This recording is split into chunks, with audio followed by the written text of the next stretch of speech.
ఈ శిలాతోరణానికి 150 కోట్ల సంవత్సరాల చరిత్ర అయితే ఉందంట. నేను చెప్పింది కాదు, అక్కడ బోర్డు మీద ఉంది.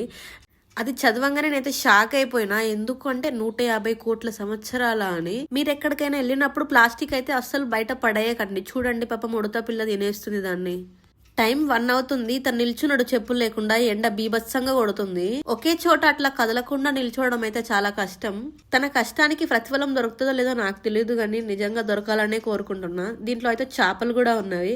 శంఖం తీసుకోవాలని ఎప్పటి నుంచో ఉండే. సో ఫైనల్ గా అయితే తీసుకుందామని ఫిక్స్ అయినాం. ప్రైస్ కొంచెం ఎక్కువ అనిపించింది, బట్ ఓకే తీసుకుందామని ఫిక్స్ అయిపోయినాం.